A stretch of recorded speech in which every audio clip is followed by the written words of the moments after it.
আল্লাহ রাব্বুল আলামিন আয়াত নাযিল করলেন নবীজির জবান দিয়ে। কেমন যেন আল্লাহ তাআলা বলতেছেন, ও আবু জেহেল, তুমি যেটা চাইছো সেটা তোমারে আমি দিতাম। পাথর বর্ষণ চাও নিজের উপরে, সেটাও দিতাম। যন্ত্রণাদায়ক শাস্তি, সেটাও তোমারে দিতাম, কারণ তুমি যেই কাজ করো তুমি তো এইগুলোরই উপযুক্ত। তবে কেন তোমাকে এমন অপরাধের পরেও শাস্তি দেই না জানো? আল্লাহ তাআলা নবীজির জবান দিয়ে বের করতেছে, নহি নাজিল করেন, ওয়ামা কানাল্লাহু লিয়ুআযযিবাহুম ওয়া আনতা ফীহিম। আল্লাহ তাআলা বলেন, আপনি যতক্ষণ তাদের মধ্যে আছেন আমি তাদের উপরে কোনো আযাব দিব না, শাস্তি দিব না, কারণ আপনি হলেন রহমাতুল লিল আলামিন। আপনি যেহেতু দুনিয়ার জমিনের উপরে আছেন, শুধুমাত্র আপনার সম্মানার্থে এদেরকে আমি শাস্তি দেই না। না হলে এরা যে কাজ করে আর যা বলে এরা তো শাস্তি পাওয়ার উপযুক্ত।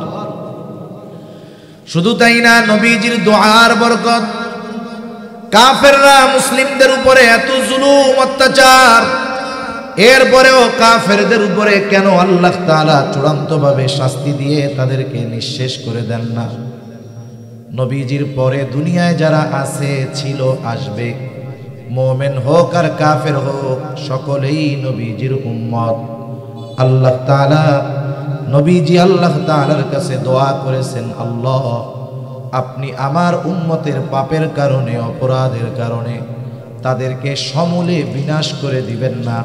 এই জন্য আল্লাহ মাঝে মধ্যে একটু নড়াচড়া দিয়ে আমাদেরকে সতর্ক করে দেয়, কিন্তু অপরাধের চূড়ান্ত পর্যায়ে পৌঁছায় যাওয়ার পরেও চূড়ান্তভাবে শুধু ধ্বংস করে না, নবীজির দোয়ার কারণে। রহমাতুল লিল আলামিন নবী, এই রহমত দ্বারা গোটা সৃষ্টি জগৎ উপকৃত হয়। শুধু তাই না, নবীজির অন্তর দয়া মায়ায় ভরপুর ছিল। রাসূল আকরাম সাল্লাল্লাহু আলাইহি ওয়াসাল্লাম তার উম্মতদের প্রতি চরম পর্যায়ের দরদি ছিলেন। সর্বোচ্চ পর্যায়ের মায়া নবীজির তার উম্মতের উপরে ছিল। রাসূল আকরাম সাল্লাল্লাহু আলাইহি ওয়াসাল্লামের দরদ কেমন ছিল? আব্দুল্লাহ ইবনে আমর ইবনুল আস রাদিয়াল্লাহু তাআলা আনহু থেকে বর্ণিত, তিনি বলেন, আন্নান নাবিয়্য সাল্লাল্লাহু আলাইহি ওয়াসাল্লাম তাআলা মা কাওলাল্লাহি আযজা ওয়া জাল্লা ফি ইব্রাহিম আলাইহিস সালাম। মজলিসের মধ্যে সাহাবায়ে কেরাম বসা, নবীজি হঠাৎ তিলাওয়াত করলেন যা আল্লাহ তাআলা ইব্রাহিম আলাইহিস সালাতু ওয়াস সালামের ব্যাপারে নাজিল করেছেন।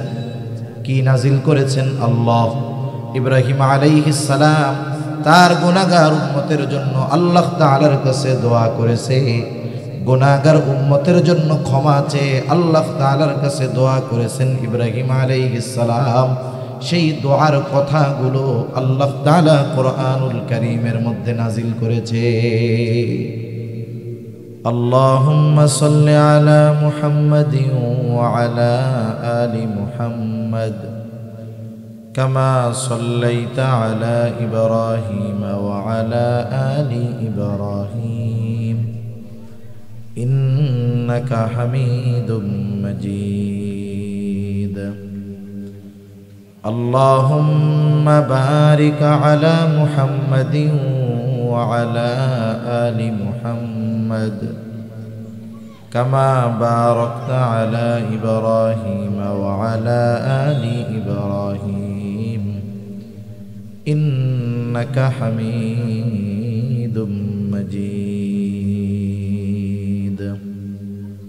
الحمد لله জিরি মহিলা মাদ্রাসার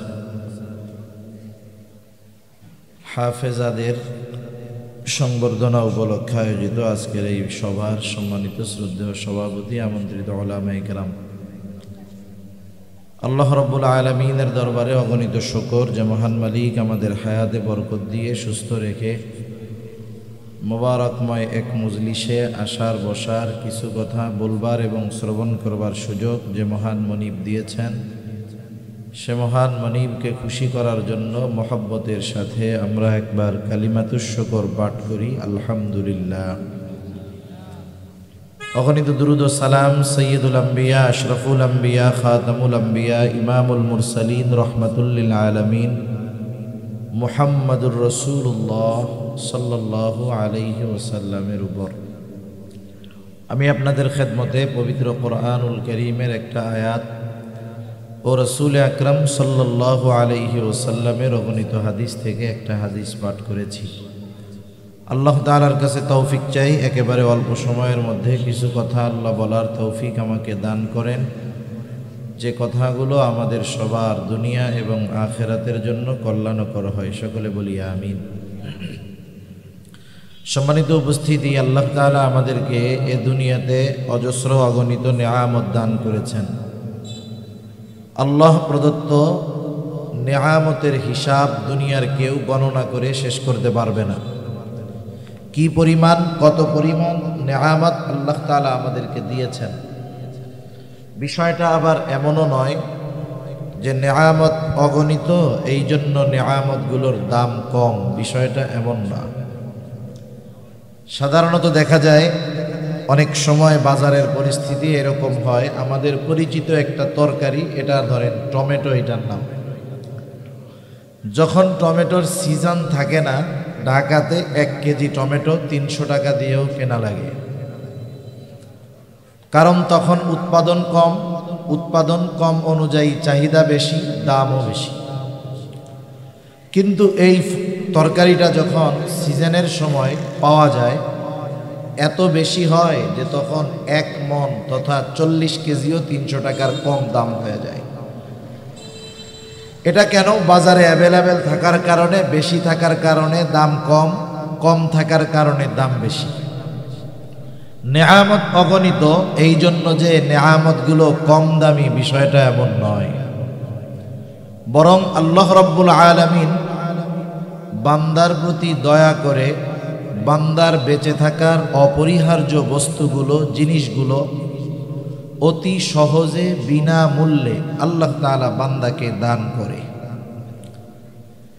একটা উদাহরণ দিলে বুঝতে সহজ হবে। যেমন একটা মানুষ না খেয়ে অনেক দিন বাঁচতে পারে, পানি পান করে সে আল্লাহ তাআলা হায়াত রাখলে বেঁচে থাকতে পারে।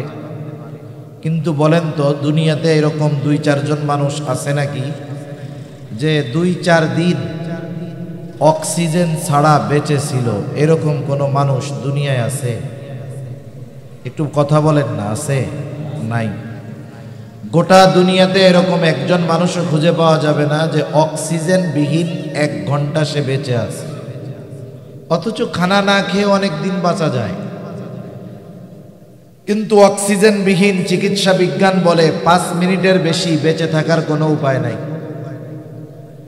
কিন্তু ঘরের চাউলের বস্তা যখন শেষ হওয়ার পথে যায়, শেষ হওয়ার কাছাকাছি হয়, তখন ঘরের অভিভাবক খুব চিন্তায় পড়ে যায় যে চাউল যদি বাকি মাসের ওই কয়দিন না যায়, বেতন পাওয়ার আগে যদি চাউল শেষ হয়ে যায়, তাহলে তো বেঁচে থাকা কষ্টকর হয়ে যাবে। কিন্তু কখনো আমরা এই চিন্তা করি না, রাতে ঘুমানোর সময় এই ভাবনা কখনো আমাদের মধ্যে আসে না যে আমি এখন তো ঘুমায়ে গেলাম, বেঁচে আছি, সকালে যদি অক্সিজেন না পাই তাইলে তো আর বেঁচে থাকা যাবে না। এ চিন্তা আমরা কখনো করি না, আমিও করি না, আমরা কেউই করি না। কেন করি না? কারণ বেঁচে থাকার এই অপরিহার্য জিনিসটা আমাদের জন্য অতি সহজ করে দিয়েছেন কে? আল্লাহ। যদি টাকা দিয়ে কেনা লাগতো, এটা অনেক মানুষের জন্য কঠিন হয়ে যেত। এটা যদি দোকানে গিয়ে মোবাইল রিচার্জের মতো গিয়ে রিচার্জ করা লাগতো, তাহলে অনেকেই মারা যাইত, পাইতো না। আবার যদি আল্লাহ তাআলা এই অক্সিজেন পাওয়াটাকে একটু শর্তযুক্ত করে দিতেন, তাহলে এটা বান্দার জন্য কঠিন হয়ে যেত। অথচ এই রকম একটা দামি নেয়ামত, যেটা বেঁচে থাকার জন্য অপরিহার্য করে দিয়েছেন আল্লাহ, সাথে সাথে এই দামি বস্তুটাকেও অতি সহজে পাওয়ার ব্যবস্থাও আল্লাহ তাআলা করে দিয়েছেন। সুবহানাল্লাহ। এটা দামি একটা নেয়ামত, তবে সবচাইতে দামি নেয়ামত না। সবচাইতে দামি নেয়ামত হলো ঈমান। দামি দামি নেয়ামতগুলোর মধ্যে অন্যতম এক নেয়ামত হলো যে আল্লাহ তাআলা আমাদেরকে মুহাম্মাদুর রাসূলুল্লাহ সাল্লাল্লাহু আলাইহি ওয়াসাল্লামের উম্মত বানিয়েছেন। এটা দামি নিয়ামতগুলোর মধ্যে অন্যতম এক নিয়ামত। শুধু তাই না, আল্লাহ সুবহানাহু ওয়া তাআলা রাসূল আকরাম সাল্লাল্লাহু আলাইহি ওয়াসাল্লামকে মুমিনদের জন্য বিশেষ অনুগ্রহ হিসাবে অভিহিত করেছেন। আল্লাহ তাআলা কোরআনুল কারীমের মধ্যে বলেন, লাকাদ মান্নাল্লাহু আলাল মুমিনিনা ইয বা'আসা ফীহিম রাসূলাম মিন আনফুসিহিম। আল্লাহ রাব্বুল আলামিন বলেন, মুমিনদের উপর আল্লাহ তাআলার বিশেষ অনুগ্রহ যে তিনি তাদের মধ্য থেকে তাদের জন্য একজন রাসূল প্রেরণ করেছেন। রাসূল আকরাম সাল্লাল্লাহু আলাইহি ওয়াসাল্লাম হলেন মুমিনদের জন্য বিশেষ অনুগ্রহ। তবে আল্লাহ তাআলা কোরআনুল কারীমের আরেক জায়গায় জানিয়ে দেন, ওয়ামা আরসালনাকা ইল্লা রাহমাতাল লিল আলামিন। আল্লাহ তাআলা বলেন, আমি আপনাকে জগৎ সমূহের জন্য রহমত হিসাবে প্রেরণ করেছি। যদিও নবীজি মুমিনদের জন্য বিশেষ অনুগ্রহ, কিন্তু গোটা সৃষ্টি জগতের জন্যই নবীজি রহমত। ইমাম তাবারি রহমাতুল্লাহি আলাইহি এই আয়াতের ব্যাখ্যায় বলেন, নবীজি গোটা সৃষ্টিকুলের জন্য রহমত, জগৎ সমূহের জন্য রহমত। তিনি সৃষ্টি জগতের রহমত হওয়ার কারণে কাফেররাও তার দ্বারা উপকৃত হয়, বেঈমানও তার দ্বারা উপকৃত হয়। তার সময়ও যেমন কাফেররা তিনি রহমাতুল লিল আলামিন হওয়ার কারণে উপকৃত হয়েছেন। কিয়ামত পর্যন্ত যত মানুষ দুনিয়ায় আসবে, মুমিন হোক আর কাফের হোক, তিনি রহমাতুল লিল আলামিন হওয়ার কারণে তারা উপকার ভোগ করবে। কাফের হোক আর মুশরিক হোক, নবীজির কারণে গোটা সৃষ্টি জগতের সব সৃষ্টি উপকার ভোগ করে। মুসলিম শরীফের হাদিসের মধ্যে আসছে, একদিন আবু জেহেল রাসূলুল্লাহ সাল্লাল্লাহু আলাইহি ওয়াসাল্লামের সামনে এসে আল্লাহ তাআলার কাছে দোয়া করতেছে। আবু জেহেল আল্লাহ তাআলার কাছে দোয়া করে বলে, আল্লাহ, সত্যই যদি আপনি কোরআন নাজিল করে থাকেন তাহলে আমাদের উপরে পাথর বর্ষণ করেন অথবা যন্ত্রণাদায়ক শাস্তি দেন। আবু জেহেল নবীজির সামনে এসে নবীজিকে শোনায়া আল্লাহ তাআলার কাছে এই দোয়া করতেছে। মক্কার মানুষ মুশরিক, এরা যদিও কাফের, কিন্তু এরা আল্লাহ তাআলার অস্তিত্বকে বিশ্বাস করত, স্রষ্টা হিসাবে আল্লাহ তাআলাকে বিশ্বাস করত। তবে এমন কিছু শিরক তারা করত যার কারণে তাদের ঈমান নষ্ট হয়ে গেছে। শিরকের পরিধি এত বেশি ছিল যার কারণে ওরা বেঈমান হয়ে গেছে, কিন্তু আল্লাহকে বিশ্বাস করত ওরা।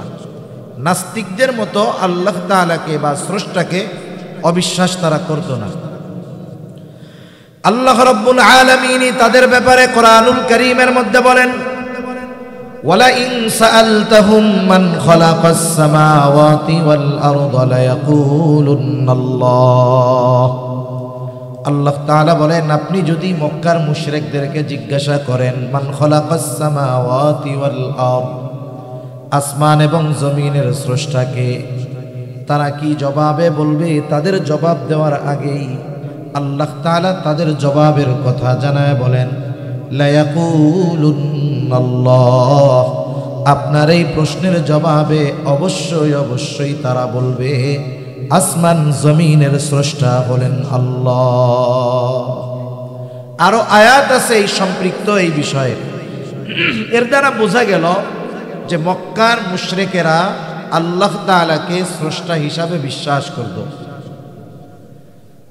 আল্লাহ রাব্বুল আলামিন আরো এক জায়গায় বলেন, ওয়ালা ইন সাআলতাহুম মান খালাকাহুম লায়াকুলুন্নাল্লাহ।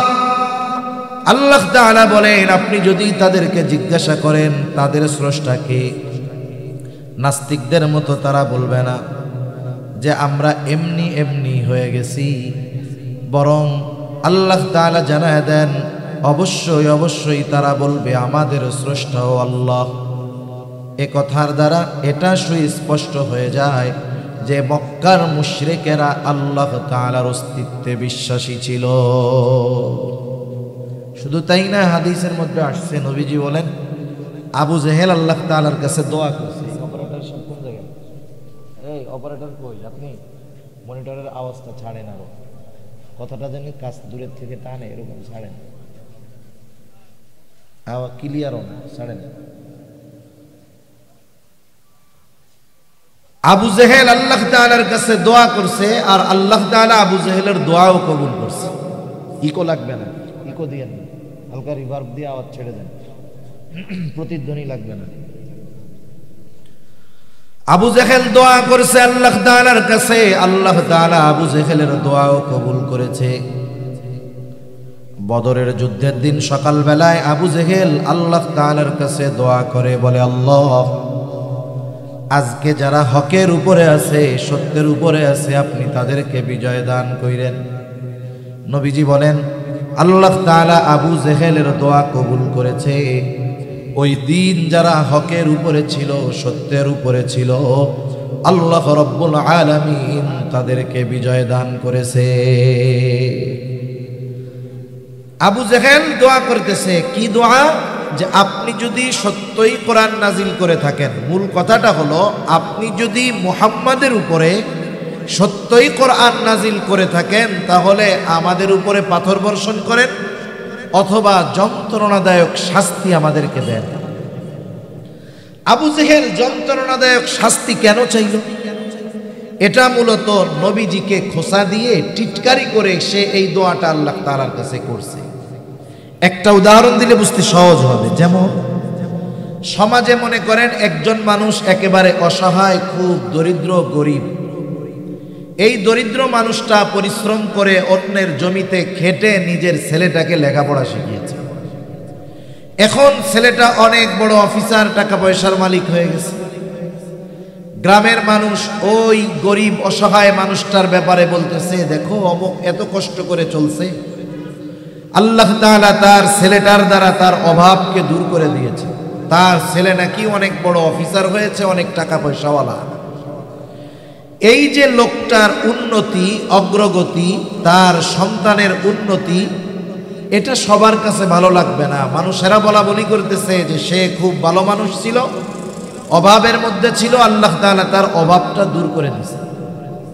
এই যে একজন মানুষের উন্নতি, এটা সবার কিন্তু পছন্দ হয় না। সবাই প্রশংসা করতেছে, যাক ছেলেটার অভাব দূর হয়ে গেল।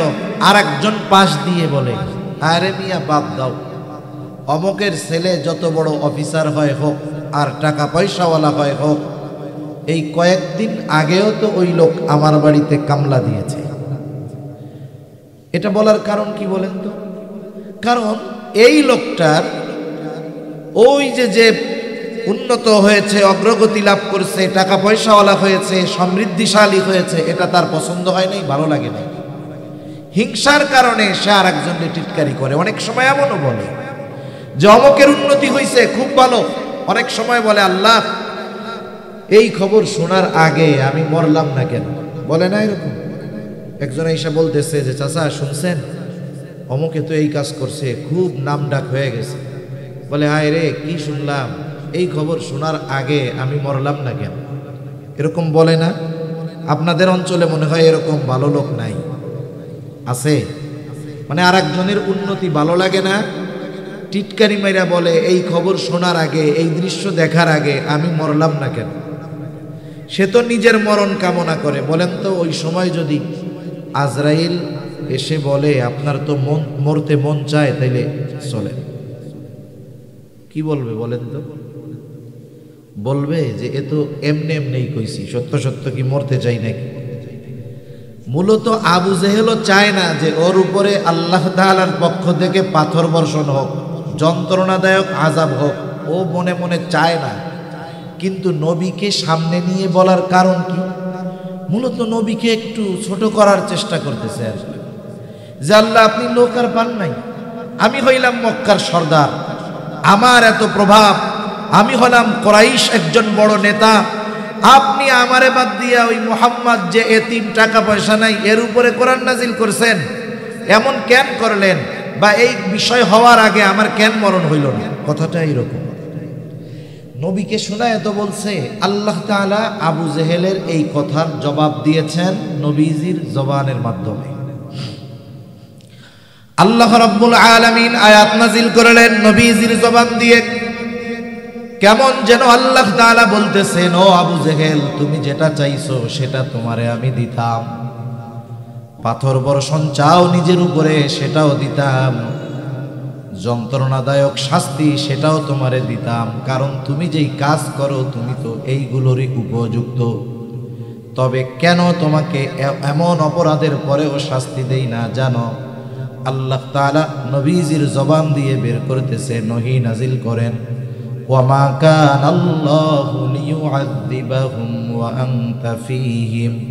আল্লাহ তাআলা বলেন, আপনি যতক্ষণ তাদের মধ্যে আছেন আমি তাদের উপরে কোনো আযাব দিব না, শাস্তি দিব না, কারণ আপনি হলেন রহমাতুল লিল আলামিন।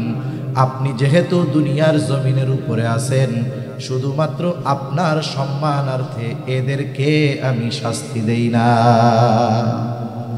না হলে এরা যে কাজ করে আর যা বলে এরা তো শাস্তি পাওয়ার উপযুক্ত। শুধু তাই না, নবীজির দোয়ার বরকত, কাফেররা মুসলিমদের উপরে এত জুলুম অত্যাচার, এরপরেও কাফেরদের উপরে কেন আল্লাহ তাআলা চূড়ান্তভাবে শাস্তি দিয়ে তাদেরকে নিঃশেষ করে দেন না? নবীজির পরে দুনিয়ায় যারা আছে, ছিল, আসবে, মুমিন হোক আর কাফের হোক, সকলেই নবীজির উম্মত। আল্লাহ তাআলা, নবীজি আল্লাহ তাআলার কাছে দোয়া করেছেন, আল্লাহ, আপনি আমার উম্মতের পাপের কারণে, অপরাধের কারণে তাদেরকে সমূলে বিনাশ করে দিবেন না। এই জন্য আল্লাহ মাঝে মধ্যে একটু নড়াচড়া দিয়ে আমাদেরকে সতর্ক করে দেয়, কিন্তু অপরাধের চূড়ান্ত পর্যায়ে পৌঁছায় যাওয়ার পরেও চূড়ান্তভাবে শুধু ধ্বংস করে না, নবীজির দোয়ার কারণে। রহমাতুল লিল আলামিন নবী, এই রহমত দ্বারা গোটা সৃষ্টি জগৎ উপকৃত হয়। শুধু তাই না, নবীজির অন্তর দয়া মায়ায় ভরপুর ছিল। রাসূল আকরাম সাল্লাল্লাহু আলাইহি ওয়াসাল্লাম তার উম্মতদের প্রতি চরম পর্যায়ের দরদি ছিলেন। সর্বোচ্চ পর্যায়ের মায়া নবীজির তার উম্মতের উপরে ছিল। রাসূল আকরাম সাল্লাল্লাহু আলাইহি ওয়াসাল্লামের দরদ কেমন ছিল? আব্দুল্লাহ ইবনে আমর ইবনুল আস রাদিয়াল্লাহু তাআলা আনহু থেকে বর্ণিত, তিনি বলেন, আন্নান নাবিয়্য সাল্লাল্লাহু আলাইহি ওয়াসাল্লাম তাআলা মা কাওলাল্লাহি আযজা ওয়া জাল্লা ফি ইব্রাহিম আলাইহিস সালাম। মজলিসের মধ্যে সাহাবায়ে কেরাম বসা, নবীজি হঠাৎ তিলাওয়াত করলেন যা আল্লাহ তাআলা ইব্রাহিম আলাইহিস সালাতু ওয়াস সালামের ব্যাপারে নাজিল করেছেন। কি নাজিল করেছেন? আল্লাহ ইব্রাহিম আলাইহিস সালাম তার গুনাহগার উম্মতের জন্য আল্লাহ তাআলার কাছে দোয়া করেছে, গুনাহগার উম্মতের জন্য ক্ষমা চেয়ে আল্লাহ তাআলার কাছে দোয়া করেছেন ইব্রাহিম আলাইহিস সালাম। সেই দোয়ার কথাগুলো আল্লাহ তাআলা কোরআনুল কারীমের মধ্যে নাজিল করেছে। প্রত্যেকটা নবী তার উম্মতকে ভালোবাসে, সব নবী, উম্মত নেককার হোক আর বদকার হোক, সব নবী তার সব ধরনের উম্মতকে ভালোবাসতেন। বরং কিছু কিছু সময় এমন হয় যে নেককারের চাইতে বদকার গুলার জন্য চিন্তা বেশি থাকে। যেমন মনে করেন, এক লোকের 3টা ছেলে আছে, 3 ছেলের মধ্যে 2 ছেলে খুব ভালো, নেককার, পরহেজগার, দিনদার, আর ছোট ছেলে যেটা সেটা হলো খুব দুষ্টু, খারাপ। 2 ছেলে একসাথে যত ভালো, ছোট ছেলে একাই তার চাইতে বেশি খারাপ। আপনারা বুঝে থাকলে একটু বলেন তো, মা বাবা দোয়ার সময় 2টা ভালো ছেলের জন্য দোয়া করে বেশি না খারাপটার জন্য দোয়া করে বেশি? চিন্তাও বেশি ওই খারাপটার জন্য, দোয়াও বেশি ওইটার জন্য। কেন? খারাপ হওয়ার পরেও দোয়া করে কেন? খারাপ হওয়ার পরেও এটার জন্য চিন্তা বেশি কেন? কারণ হলো, মা বাবা তার সন্তানকে ভালোবাসে, সন্তান ভালোবাসার কারণে খারাপ যেটা হয় ওইটার প্রতি টেনশন এবং দোয়াও বেশি থাকে। বাস্তব কথা হলো, আমার আপনার মা বাবা আমাকে আপনাকে যত বেশি ভালোবাসে তার চাইতে নবীজি বেশি ভালোবাসে।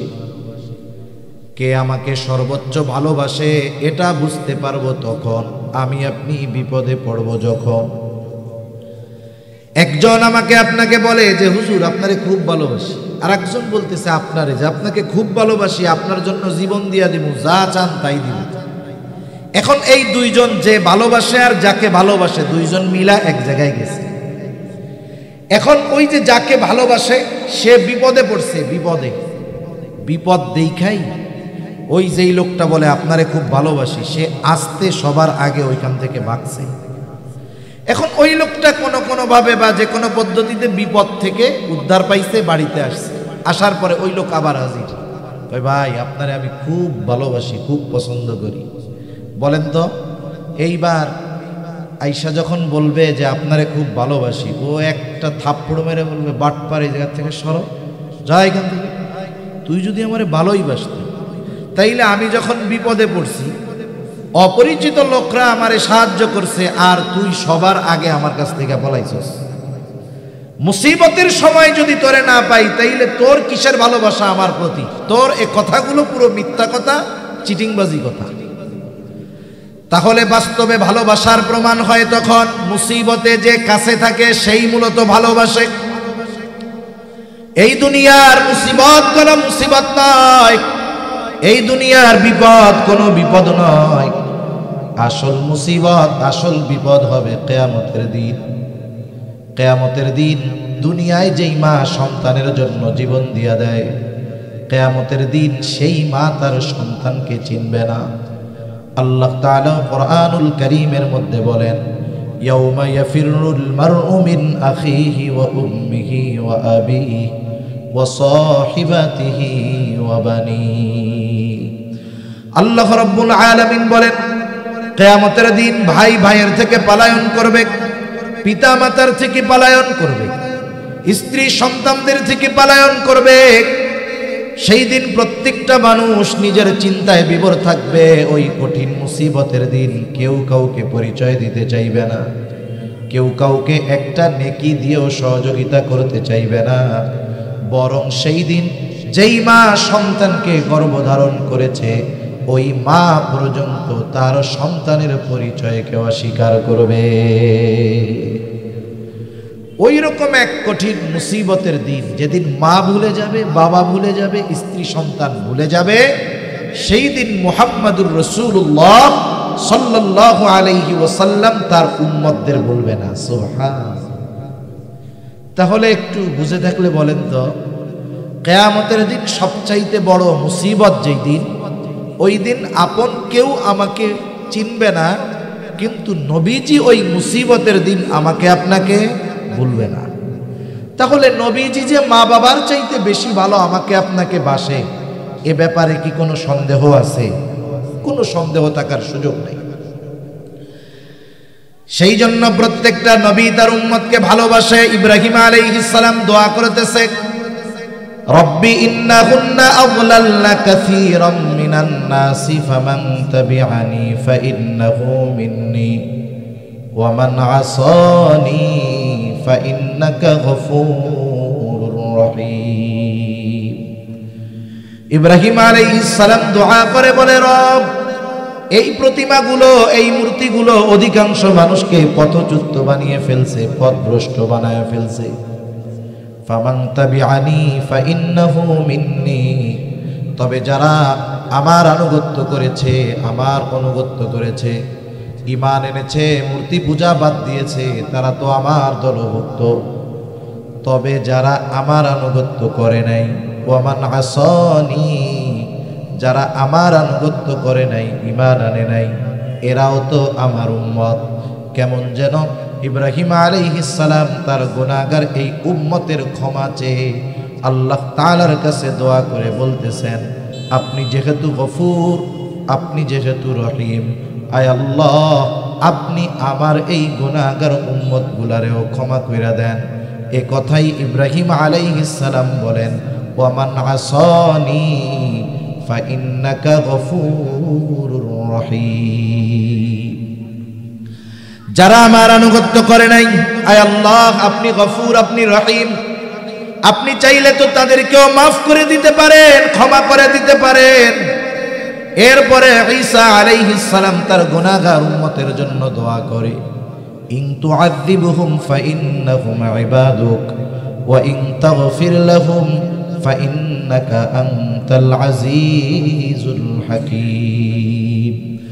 ঈসা আলাইহিস সালাম দোয়া করে বলে, আল্লাহ ইন তুআযিবহুম ফাইন্নাহুম ইবাদুক, আপনি যদি তাদেরকে আযাব দেন, শাস্তি দেন, তারা তো আপনারই বান্দা। ওয়া ইন তাগফির লাহুম, আর যদি আপনি তাদেরকে ক্ষমা করে দেন, মাফ করে দেন, ফাইন্নাকা আনতাল আজিজুল হাকীম। ঈসা আলাইহিস সালাম কেমন যেন বলে, আল্লাহ আপনি আমার এই গুনাহগার উম্মত, আপনার এই বান্দা, আপনি তো আজিজ, মহাপরাক্রমশালী, আপনি তো প্রজ্ঞাময়, আপনি যদি চান আপনার এই গুনাহগার বান্দাদেরকেও মাফ করে দিতে পারে। মূলত ঈসা আলাইহিস সালাম তার গুনাহগার উম্মতের জন্য আল্লাহ তাআলার কাছে ক্ষমা চেয়ে দোয়া করতেছে। দুই নবী যখন তার গুনাহগার উম্মতের ব্যাপারে দোয়া করছে, রাসূল এখন ওই কাজটা করে, তাকে যখন ওই কাজ করতে দেখি তখন আমার মনে পড়ে যায় যে আমারও তো এই কাজটা করার দরকার। দুই নবী উম্মতের ব্যাপারে দোয়া করছে, নবীজি তিলাওয়াত করছেন, নবীজির অন্তরে এবার উম্মতের মোহাব্বতের ঢেউ উঠে গেছে। নবীজি কি করলেন? ফারাফা ইয়াদাইহি ওয়া ক্বালা আল্লাহুম্মা উম্মতি উম্মতি ওয়া বাকা। নবীজি দুই হাত উঁচু করে কান্না করে আর বলে, আল্লাহ আমার উম্মত, আমার উম্মত। আর কিছুই নবীজি বলেন না। কিন্তু মূলত নবীজি কি বলতে চায়, দুনিয়ার কেউ জানুক আর না জানুক, বুঝুক আর না বুঝুক, শুনুক আর না শুনুক, যিনি জানেন, যিনি বোঝেন, যিনি শোনেন, তিনি কে? আল্লাহ সব জানেন, তিনি তো অন্তর্যামী। জানার পরেও অনেক সময় কিছু কথা মুখ দিয়ে শুনতে মনে চায়। যেমন মনে করেন বৃহস্পতিবার বিকালবেলা ছোট মক্তবের বাচ্চা, হেফজখানার ছোট ছেলে, ৬-৭ বছর বয়স, বৃহস্পতিবার আসরের পরে হুজুরের সামনে আইসা শুধু কান্না করতেছে, কিছু বলে না, শুধু কান্দে। বলেন তো, বৃহস্পতিবার বিকালবেলায় ছোট ছাত্র এসে যদি হুজুরের সামনে বসে বসে কান্না করে, ওই শিক্ষকের কান্নার কারণ বুঝতে কি বাকি থাকে নাকি? কেন কান্না করে বলেন তো? কান্নার কারণ হলো সে মূলত বাড়ি যেতে চায়, ছুটি চাইতেছে, কিছু বলে না মুখ দিয়া। হুজুর কিন্তু ভালো মতো বুঝে, এরপরেও কি বলে যে তুমি কান্না করো কেন? ওর কান্নার গতি আরো বাড়ে। হুজুর এইবার বলে, যতই কান্না করো কোনো লাভ হবে না, কি জন্য কান্না করো কারণটা বলতে হবে।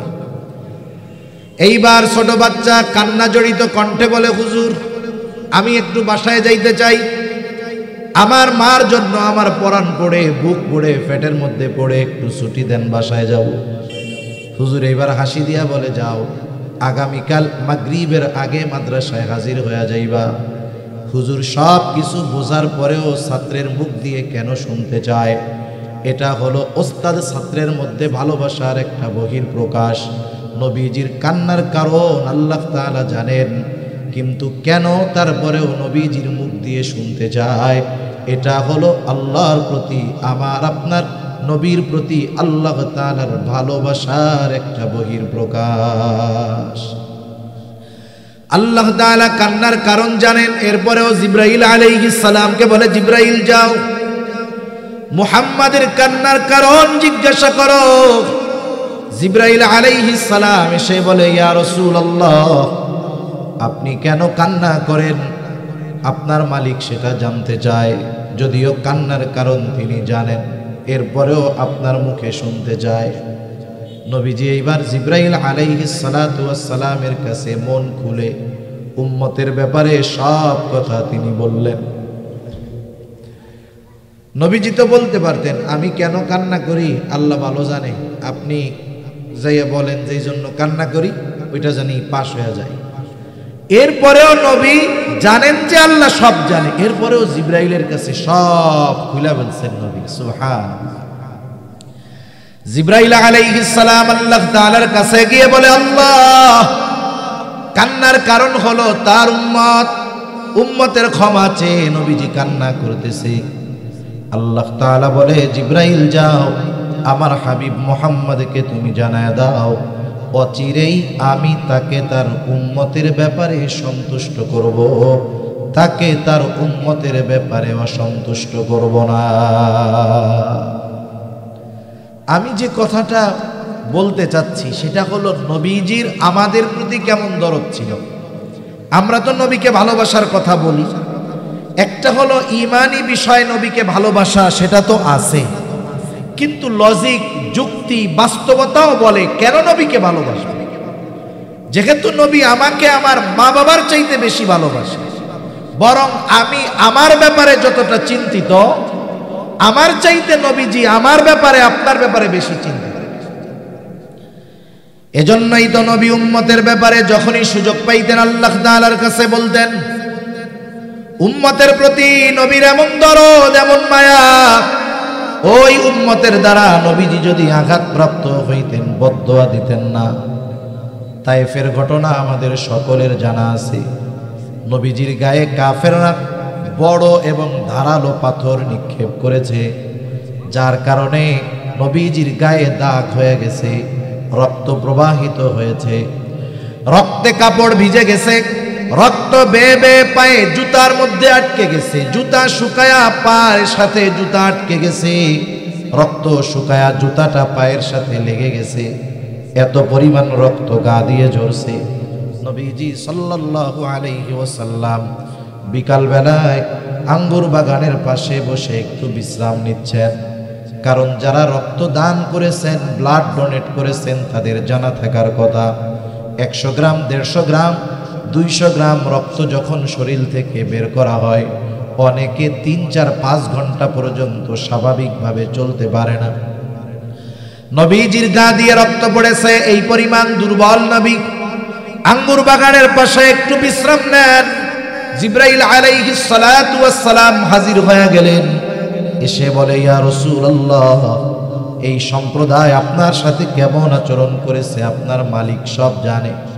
আজকে আমি একা আসি নাই, আমার সাথে নতুন আর একজন ফেরেশতাকে পাঠানো হয়েছে, যে ইতিপূর্বে কখনো আপনার নিকটে আসে নাই।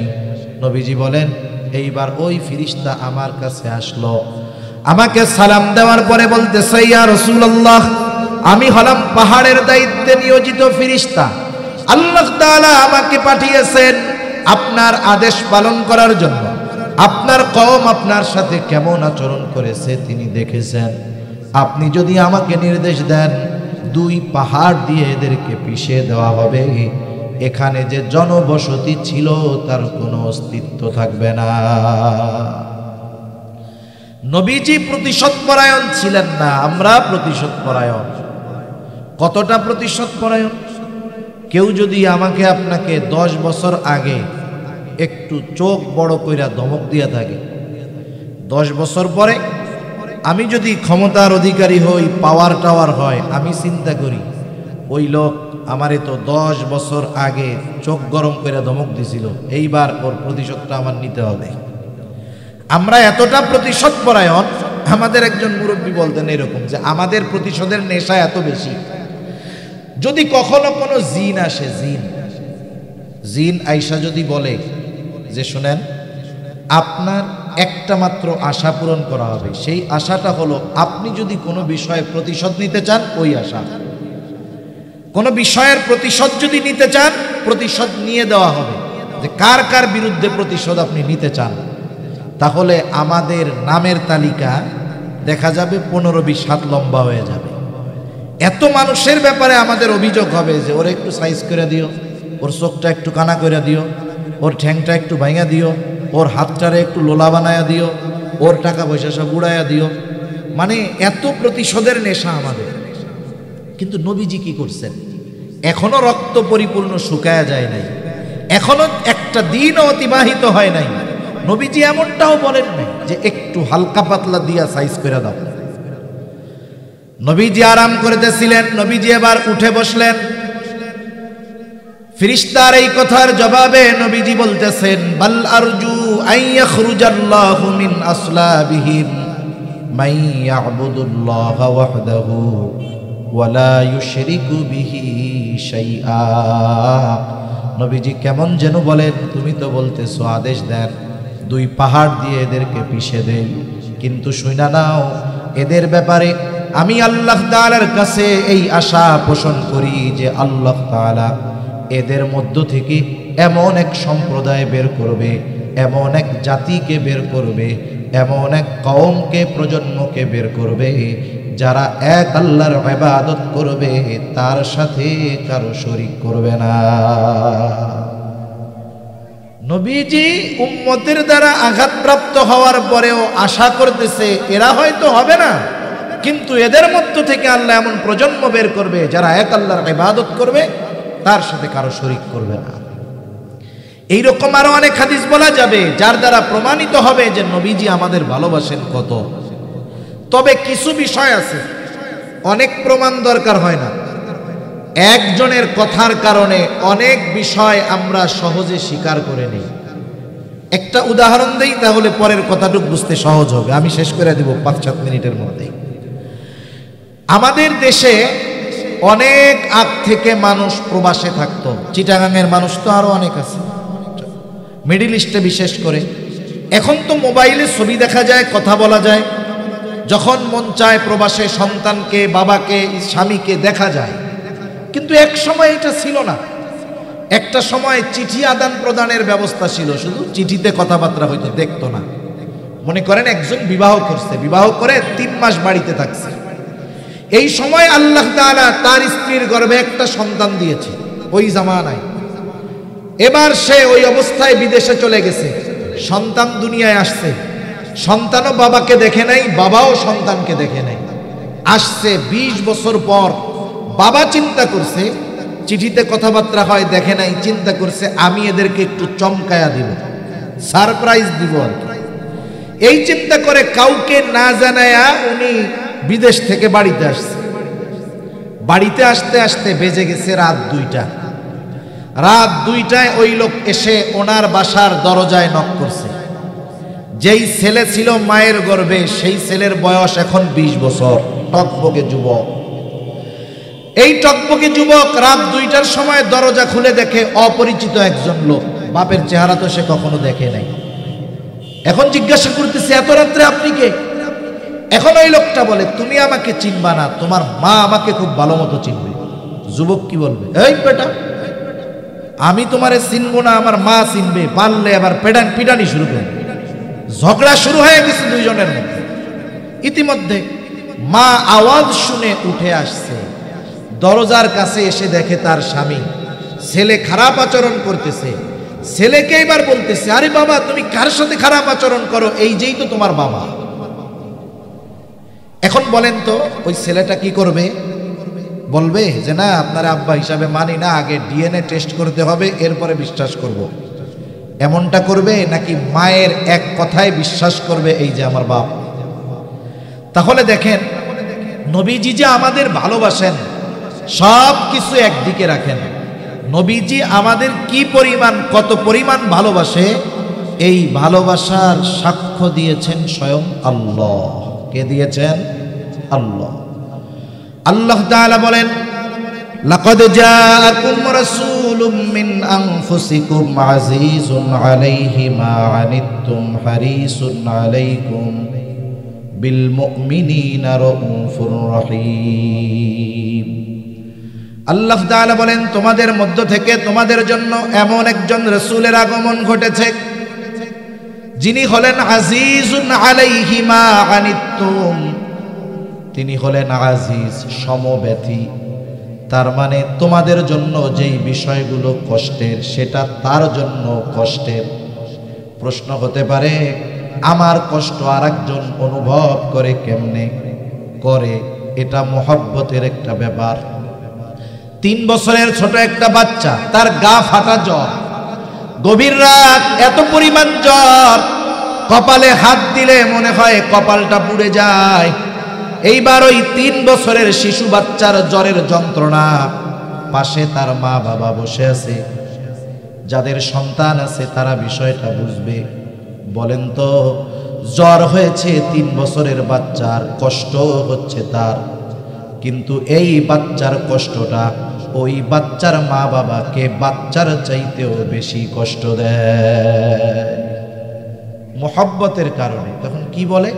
বলে আল্লাহ, আমার এই মাসুম বাচ্চাটারে যদি আমার কোনো পাপের কারণে কষ্ট দিয়ে থাকেন, তাহলে আমারে শাস্তি দেন, তার জ্বরটা আমারে দেন, তাও আপনি তার এই জ্বর দিয়ে দেন। এই যে মা বাবা সন্তান অসুস্থ হলে কষ্ট পায় কেন? মোহাব্বত, ভালোবাসার কারণে, ঠিক কিনা বলেন? নবীজি উম্মতের কষ্টে কষ্ট পান কেন? উম্মতের প্রতি নবীজির ভালোবাসার কারণে। সেই ভালোবাসার বহির্প্রকাশ কেমন? ওদিকে আর যাব না। সেই ভালোবাসার কথা আল্লাহ তাআলা বলেন, তিনি হলেন আজিজ। শুধু তাই না, তিনি হলেন হারিস, তোমাদের কল্যাণকামী। এই জন্য নবী সব সময় উম্মতের কল্যাণের চিন্তা করতেন। নবীজি বলেন, প্রত্যেকটা নবীকে একটা বিশেষ দোয়া তার উম্মতের ব্যাপারে করার সুযোগ দেওয়া হয়েছে। সব নবী উম্মতের ব্যাপারে সেই দোয়াটা দুনিয়ায় করে ফেলছে। আমি দোয়াটাকে সংরক্ষণ করে রেখেছি, কিয়ামতের দিন আমার উম্মতের জন্য সুপারিশ হিসাবে ওই দোয়াটা আমি আল্লাহর কাছে করব। ওই সময় ওই দোয়া করলে উম্মতের কল্যাণ হবে, এজন্য নবী দুনিয়ায় করেন নাই। এরপরে নবীজি মুমিনদের জন্য স্পেশাল 2টা জিনিস। আল্লাহ তাআলা বলেন, বিল মুমিনিনা রাউফুর রহিম। নবী বিশেষ করে মুমিনদের জন্য অতি সদয় পরম দয়ালু। আপনাদের অবশ্যই অবগত আছে, জানা আছে, রাউফুর রহিম এই যে 2টি শব্দ আল্লাহ তাআলার গুণবাচক নামগুলোর মধ্যে অন্যতম গুণবাচক 2টা নাম রাউফুর রহিম। দুনিয়ার কোন সৃষ্টি রাউফ হতে পারে না, দুনিয়ার কোন সৃষ্টি রহিম হতে পারে না, কিন্তু নবীজির উম্মতের প্রতি ভালোবাসা কত, এটাকে ব্যক্ত করতে গিয়ে স্বয়ং আল্লাহ বলতেছে, ওই নবী মুমিনদের জন্য হলেন অতি সদয় পরম দয়ালু।